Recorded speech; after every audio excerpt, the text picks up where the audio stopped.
Organisers of a vigil remembering victims of the Israel-Hamas conflict have been telling LBC News everyone should feel safe in the UK.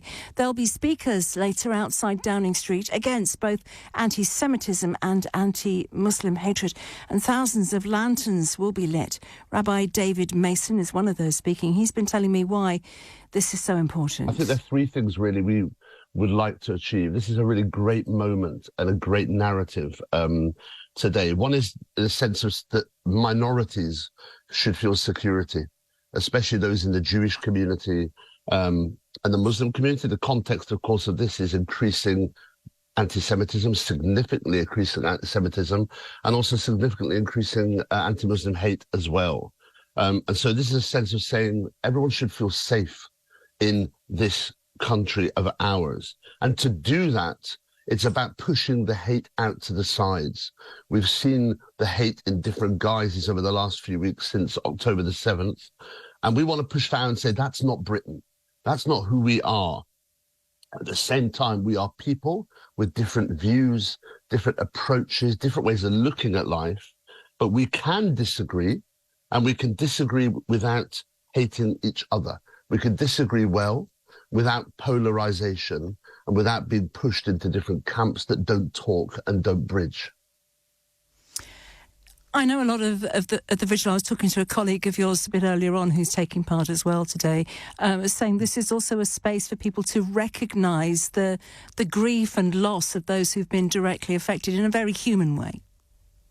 I think that's right. There's a space that I think a lot of people haven't found yet, where they can go, in a sense, be there with others who are grieving and feel together the pain of what is going on without our ability to affect the situation, sadly, or affect the politics of what's going on in Gaza, but to be able to reflect that together we feel the pain of those, especially children who are dying as well in the conflict. I think a lot of people feel the need for that space, and I hope that will be today, that'll be there for them. Because we've heard a lot of the anger that these incidents or the conflict has been causing, but maybe not enough of the sense of how people can reconcile afterwards. Well, that's right. Anger is natural. People will feel that anger after a conflict such as this, where people who will take sides naturally in the conflict here will feel that anger in their community.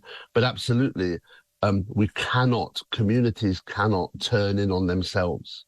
We need to keep open the lines of communication, the bridges. And I think it's also for the world of politics, isn't it? The world of leadership, to ensure that the language is not polarizing language, but it's, as you, I think, put it really quite well, reconciling type of language, which leaves a future open for a Britain which is not divided between minorities and relationships between different communities.